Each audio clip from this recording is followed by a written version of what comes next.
50. 3,09%, c'est le rendement thermique au frein d'un moteur diesel enregistré lors d'un test certifié dans la province du Shandong en septembre 2023. Permettez-moi de vous expliquer ce que cela signifie en termes simples. Depuis toujours, un moteur diesel n'a jamais converti plus de 50% de son carburant en énergie utile dans le transport routier. Le reste est dissipé sous forme de chaleur. Invariablement. 3,09% n'est pas une erreur d'arrondi.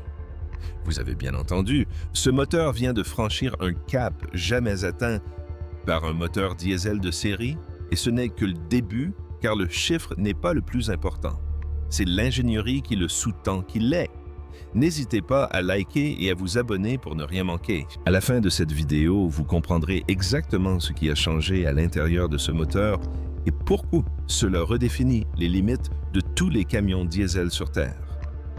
Pour comprendre pourquoi 53,09% est important, il faut d'abord comprendre pourquoi 50% semblait être une loi physique. Un moteur diesel n'est pas à proprement parler un convertisseur d'énergie. Il s'agit d'une combustion contrôlée à laquelle est associé un problème de récupération d'énergie. Lorsque le carburant s'enflamme dans un cylindre, l'énergie chimique est libérée instantanément. Une partie de cette énergie pousse le piston vers le bas et fait tourner le vilebrequin. Le reste s'évacue sous forme de chaleur par l'échappement absorbé par les parois des cylindres et généré à chaque surface de contact et de ses segments de piston de la transmission. Le moteur ne gaspille pas d'énergie par défaut de conception, mais parce que les lois de la thermodynamique imposent une réduction. Imaginez un feu de joie dans une boîte métallique hermétique. On peut extraire de l'énergie utile de la pression créée par le feu, mais on ne peut empêcher ce dernier de chauffer la boîte elle-même. Plus le feu est intense, plus les parois absorbent de la chaleur et plus le système de refroidissement doit travailler pour l'évacuer. Récupérer davantage d'énergie de la combustion signifie donc une chaleur accrue qui attaque la structure même conçue pour la contenir. C'est le problème auquel l'industrie du diesel s'est heurtée, et ce à maintes reprises. Ricardo Engineering a perfectionné la géométrie de la combustion diesel depuis les années 1940. Cummins Bosch et MAN ont chacun mené des programmes de recherche dédiés à la haute efficacité tout au long des années 1980 et 1980, dépensant des centaines de millions de dollars pour atteindre 50%. En 2010, les meilleurs. Le résultat obtenu en laboratoire dans le cadre de ces programmes atteignait 47, 48, voire parfois 49% dans des conditions rigoureusement contrôlées. La plupart des moteurs de série utilisés pour le transport de fret international fonctionnaient entre 38 et 40, et 2% en conditions réelles d'exploitation. La plupart des spécialistes des technologies des moteurs ignorent ce qui suit. Le plafond de 50% n'était pas un obstacle unique attendant qu'une idée novatrice soit levée. Il s'agissait d'une contrainte structurelle résultant de 3 limites physiques distinctes. La combustion complète le confinement thermique et les pertes d'énergie parasites.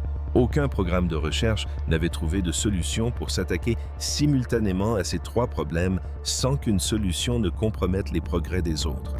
Le parc mondial de poids lourds consomme environ 300 milliards de litres de gazole chaque année, avec un rendement thermique moyen de 40%. Environ 180 milliards de litres d'énergie équivalente sont rejetés chaque année par ces moteurs sous forme de chaleur. Non pas pour produire de l'énergie cinétique, ni pour transporter des marchandises, mais simplement sous forme de chaleur s'échappant du pot d'échappement. Le consensus du secteur n'était pas que l'objectif était trop élevé, mais plutôt que son atteinte coûtait plus cher qu'elle ne rapportait. Ce consensus allait bientôt devenir très onéreux à maintenir. En 2015, Weichai Power annonçait viser un rendement thermique au frein de 50% pour un moteur diesel commercialisable.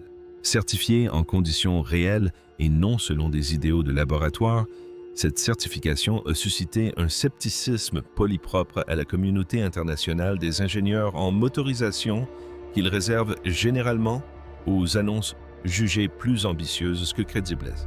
La Society of Automotive Engineers a publié cette année-là un commentaire soulignant la difficulté thermodynamique de l'objectif annoncé. Plusieurs directeurs de recherche européens spécialisés dans les groupes motopropulseurs ont déclaré lors d'interviews que l'objectif était certes intéressant sur le plan technique, mais pratiquement irréalisable compte tenu du coût et de la complexité des optimisations simultanées nécessaires.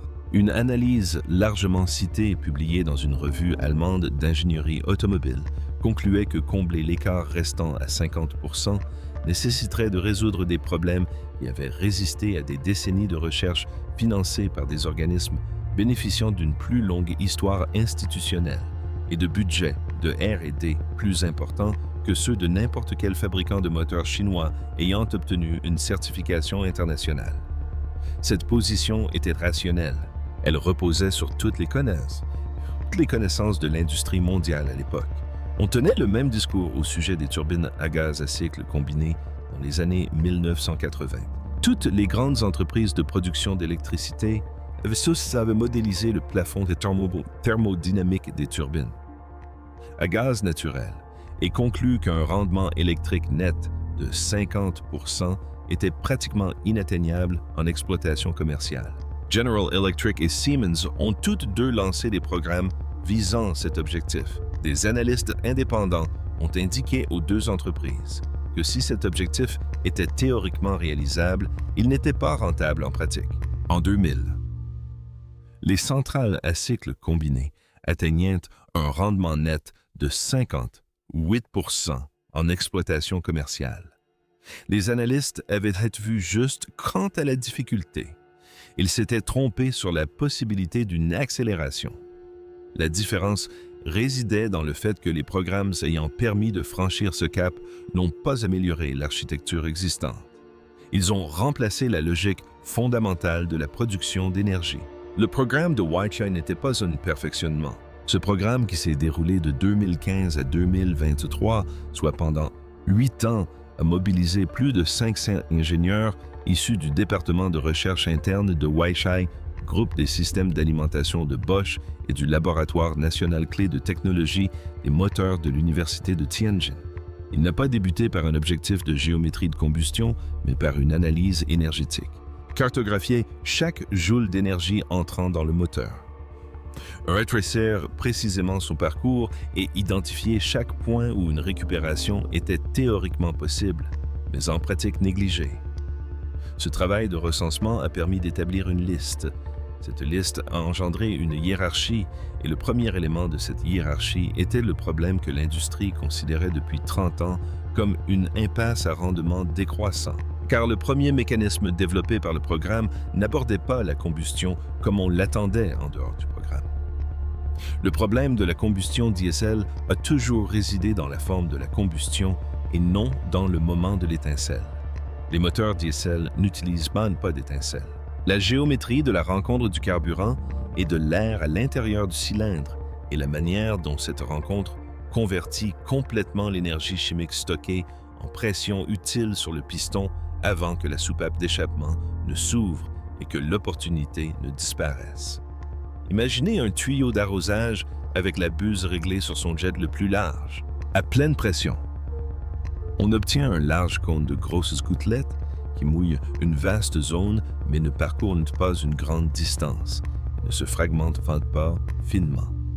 En serrant la buse au maximum, la même pression produit un jet rapide et étroit de minuscules gouttelettes qui parcourent une plus grande distance et s'atomisent plus complètement au contact de l'air. L'injection de carburant diesel fonctionne selon le même principe. Des gouttelettes plus fines se mélangent plus complètement à l'air comprimé, brûlent plus efficacement et laissent moins de carburant imbrûlé en périphérie de la chambre de combustion. Ce carburant, qui autrement s'évacuerait sous forme de chaleur et de particules d'échappement, exerce une pression sur le piston.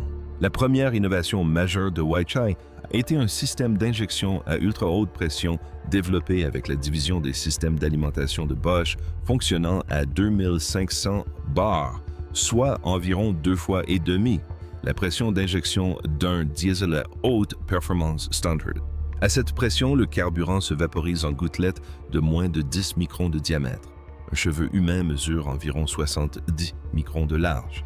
Ce qui est entré dans le cylindre n'était pas un brouillard, mais plutôt de la vapeur. Mais la pression d'injection à elle seule ne donne pas une image complète. Voici ce que la plupart des articles consacrés à ce programme ont totalement omis. Une pression d'injection plus élevée augmente la vitesse à laquelle le carburant pénètre dans le cylindre, modifiant ainsi la dynamique des fluides de la combustion d'une manière qui interagit négativement avec la géométrie standard du cylindre. Les ingénieurs de Weichai ont associé le système en haute pression à une chambre de combustion à cycle Miller, modifié une géométrie qui ferme la soupape d'admission plutôt qu'un cycle diesel conventionnel, réduisant ainsi le taux de compression effectif, tout en préservant le taux d'expansion. Il en résulte une combustion plus froide à température maximale, réduisant ainsi les contraintes thermiques sur les parois du cylindre et diminuant sensiblement la charge thermique rejetée vers le système de refroidissement. Testé isolément sur le banc d'essai de Weichai à Weifang en 2000. 19. Le système combiné d'injection et de cycle. Miller a produit un rendement thermique de freinage mesuré de 49,5%. Cela représentait la limite absolue de ce que l'industrie mondiale considérait comme le plafond pratique. Ce mécanisme, à lui seul, permettait de faire progresser les choses bien plus que 30 années d'optimisation progressive menée par les plus grands motoristes mondiaux, mais cela ne suffisait pas.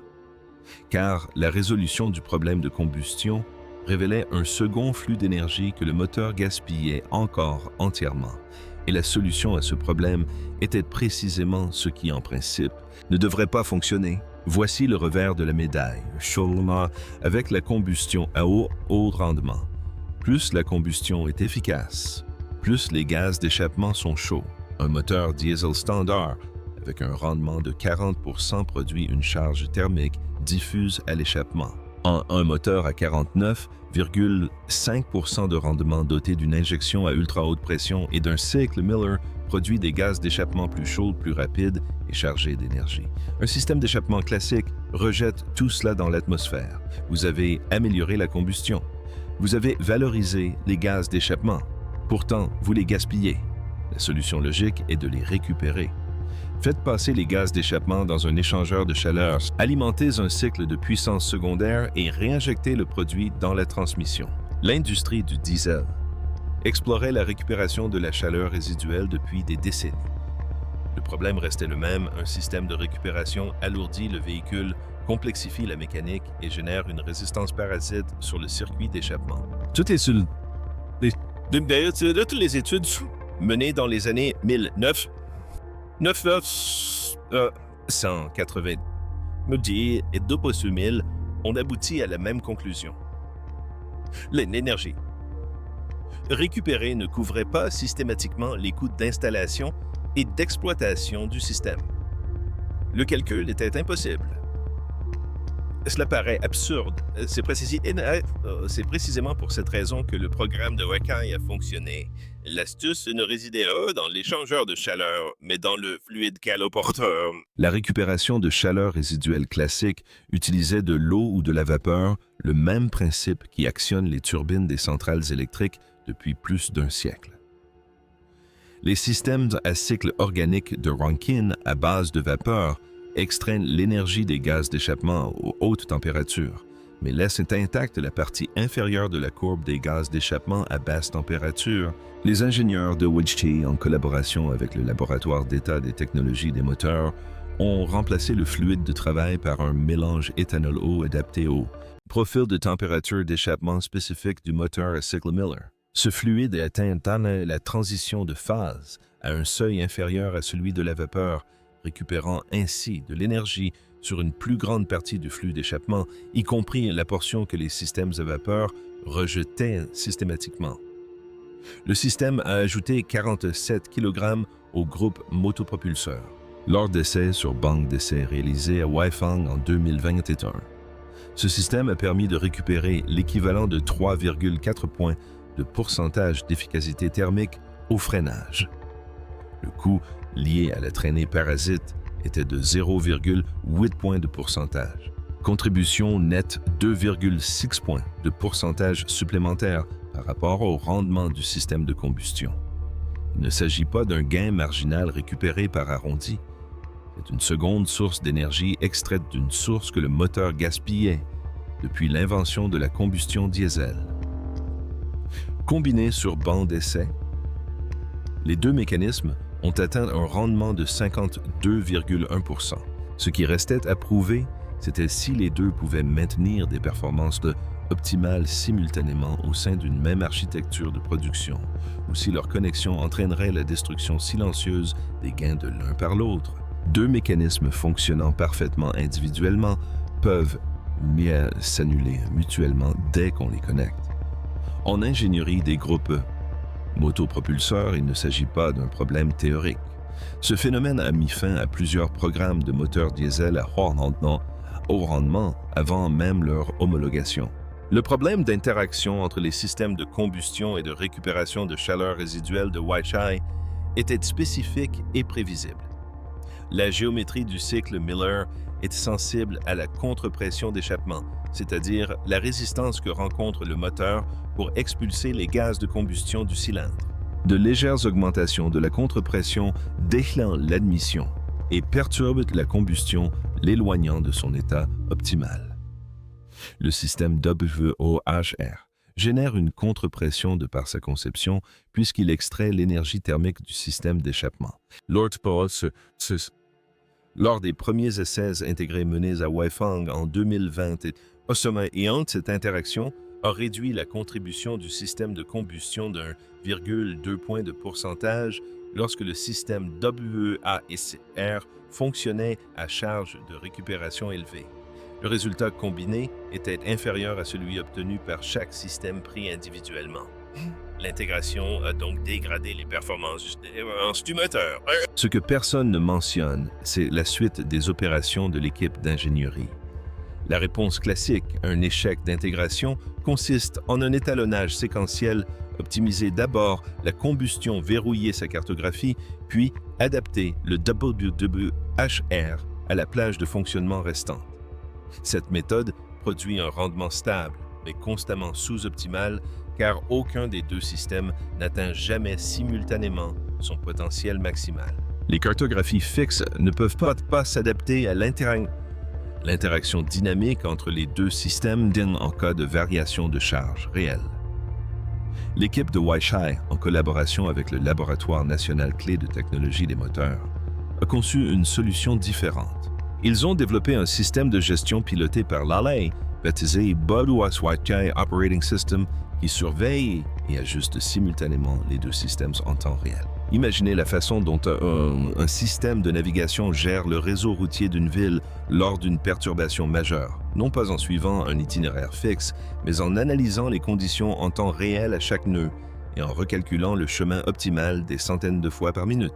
Le BOS surveille 147 paramètres du moteur, dont la température des gaz d'échappement, le différentiel de contre-pression, la pression du collecteur d'admission, la pression de la rampe d'injection et les conditions d'entrée de la turbine. WH et ajuste le calage de l'injection, les événements de la soupape du cycle Miller et la position de la soupape de dérivation WHR à 200 cycles par seconde. L'interaction de contre-pression qui coûtait 1,2 point de pourcentage avec un étalonnage séquentiel ne coûtait plus que 0,3 points de pourcentage avec la commande BOS. Le système n'éliminait pas le conflit, il l'anticipait suffisamment rapidement pour compenser avant que la perte ne se propage dans le cycle de combustion. Lors du premier essai, entièrement intégré sous contrôle WOS à Weifang en mars 2023, le système a enregistré un rendement thermique au freinage de 3,1 %. L'organisme chargé de la vérification indépendante a demandé la répétition de l'essai, puis une troisième fois. Voici les résultats définitifs. Le rendement de 53,09% est un résultat certifié obtenu dans des conditions spécifiques, charge stable. Eau à température de fonctionnement optimale avec du gazole de qualité supérieure conforme à la norme européenne. N580. Ce chiffre ne sera pas forcément atteint par tous les camions équipés de ce moteur en conditions réelles d'utilisation. Les performances au démarrage à froid avec le système d'AVE. RH, air thermiquement inactif, se rapproche davantage de celles d'un moteur diesel haute performance classique. Le surcoût de fabrication par rapport à un moteur Weichai standard pour poids lourd se situe entre 18 et 24% au volume de production actuel. L'adaptation aux châssis de camions existants n'est pas envisageable et l'architecture WOS et le système WR nécessitent une co-intégration dès la conception du groupe motopropulseur et non une installation dans un châssis existant. Ce sont là des contraintes réelles. Toute personne établissant des calendriers d'adoption commerciale doit les tenir à jour. Voici la signification du résultat certifié. La vérification indépendante a été réalisée par le Centre chinois de recherche et de technologie automobile Stadtart, un organisme accrédité dont les protocoles d'essai sont reconnus par la Commission économique des Nations unies pour l'Europe, CEEONU, dans le cadre de la réglementation des véhicules. L'essai a été effectué à 3 reprises sur 2 bancs d'essai distinctes. Les 3 résultats se sont avérés identiques, à 0,04 points de pourcentage près. Le chiffre certifié est 53,09%. Le précédent record mondial, certifié d'efficacité thermique, au freinage d'un moteur diesel viable en production était de 51,1% détenu par un programme de recherche de Jacobs Vehicle Systems développé en collaboration avec l'initiative SuperTruck du département américain de l'énergie, un programme qui a nécessité 11 ans et plus de 50 millions de dollars de cofinancement fédéral et industriel pour atteindre ce résultat. L'écart entre 50 et 1,1 et 53 0,09 fait d'un 1,99. 9 points de pourcentage. En termes d'efficacité, cela se traduit par une différence marginale. En revanche, en termes de consommation et d'émissions, ce n'est pas le cas. Il ne s'agit pas d'une amélioration du résultat précédent, mais d'un moteur d'une catégorie différente. Un poids lourd effectuant un trajet longue distance standard consomme environ 23 000 gallons de diesel par an. Un gain d'efficacité de 2 points de pourcentage permet d'économiser environ 460 gallons par camion et par an. Pour une flotte de 10 000 véhicules, soit un opérateur logistique de taille moyenne à l'échelle mondiale, cela représente 4,6 millions de gallons par an. La réduction des émissions de CO2 calculée selon la méthodologie des émissions de transport du groupe d'experts intergouvernemental sur l'évolution du climat GIEC s'élève à environ 42 000 tonnes. Métrique assez parente pour cette seule flotte. Si ce chiffre vous a surpris, la suite risque d'être encore plus incroyable. Abonnez-vous pour être parmi les premiers à découvrir l'impact de ce résultat sur le modèle énergétique et d'investissement du secteur mondial du transport routier. Le plafond n'a pas seulement tremblé, il a volé en éclats. Le transport routier de marchandises transportait environ 70% de la valeur totale du fret dans toutes les grandes économies. Il est également responsable d'environ 36% des émissions mondiales de CO2 liées au transport routier, alors qu'il représente moins de 5% du parc automobile immatriculé. Dans ses perspectives de transport pour 2023, l'Agence internationale de l'énergie AIE considérait l'amélioration du rendement thermique des moteurs diesel comme l'un des 3 leviers les plus efficaces pour la décarbonation du fret aux côtés de l'électrification et de l'optimisation des itinéraires. Cette analyse reposait sur un objectif atteignable de 50 et 1% d'ici 2035. Ce seuil de référence est désormais obsolète. Voici ce qui change réellement lorsqu'un plafond d'efficacité certifié varie de 2 points. De 2 points de pourcentage. Les exploitants de flottes de transport de marchandises de longue distance fondent leurs décisions d'investissement en matière de technologie de motorisation sur le coût total de possession sur une durée de vie du véhicule de 10 à 12 ans.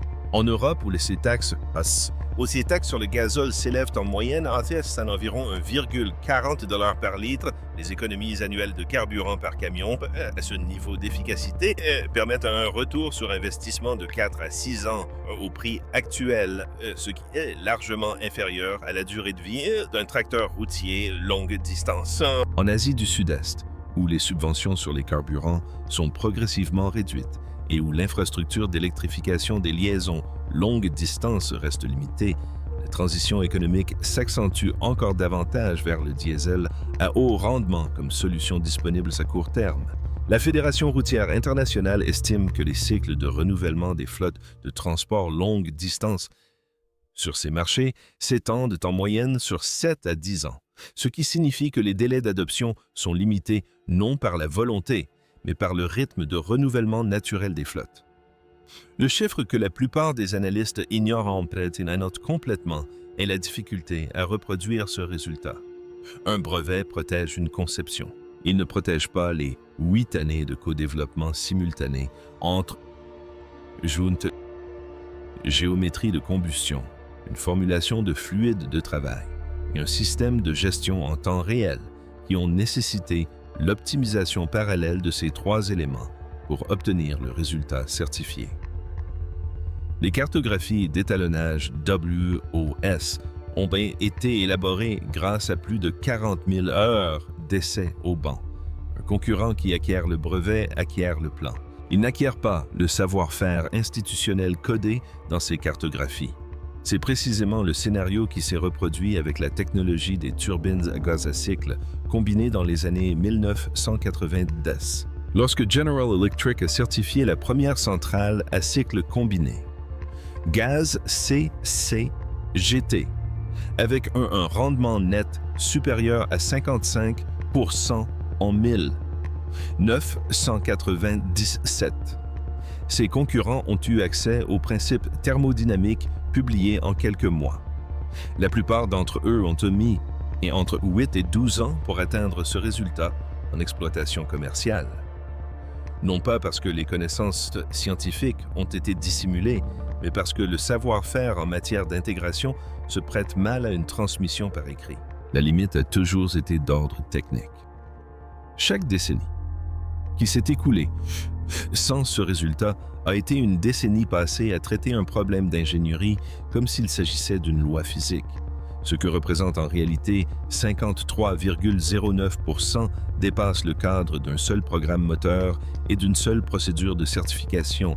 Pendant 130 ans, le siècle du diesel a reposé sur un consensus.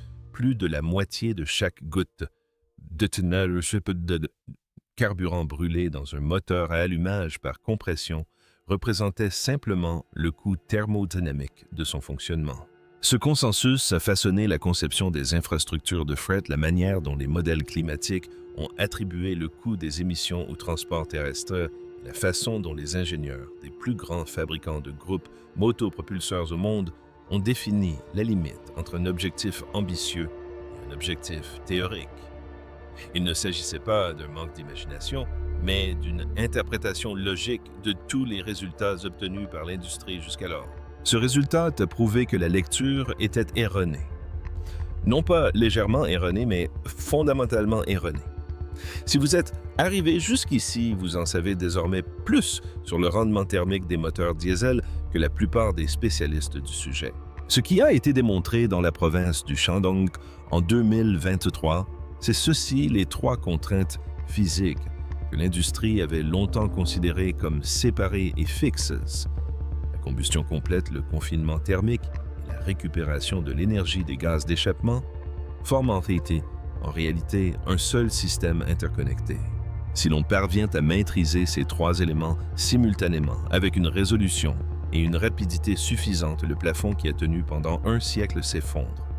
Ce plafond n'était pas un seul mur, mais trois murs appuyés l'un contre l'autre. Si l'on déplace les trois en même temps, ils tombent ensemble. C'est pas du tout tout ça. Et c'est ce que l'architecture WOS a prouvé. Un groupe motopropulseur viable pour la production fonctionnant sur un banc d'essai dans une ville industrielle que la plupart des gens seraient incapables de situer sur une carte. L'utilisation que l'industrie mondiale fera de ces données reste une question ouverte. Tous les grands motoristes savent désormais que le potentiel est supérieur aux prévisions de leur programme. Chaque gestionnaire de flotte qui modélise le coût total de possession dispose d'un nouveau point de référence en matière d'efficacité absent des analyses de l'année précédente. Chaque agence énergétique qui prévoit la demande de diesel pour les 2 prochaines décennies obtient un résultat certifié qui modifie la pente de toutes les projections qu'elle a publiées. Les industries bâties sur une contrainte pendant un demi-siècle ne se réinventent pas rapidement, mais elles finissent par s'adapter. Si cela a changé votre vision des moteurs diesel et de leur performance actuelle, n'hésitez pas à liker et à vous abonner pour ne rien manquer. J'attends maintenant vos commentaires. Un rendement thermique de 53% marque-t-il le début d'une seconde ère pour le diesel ou prouve-t-il que l'industrie aurait dû accélérer l'électrification une décennie plus tôt? Les deux points de vue sont défendus par des ingénieurs de renom. J'ai lu tous leurs arguments. Ben oui.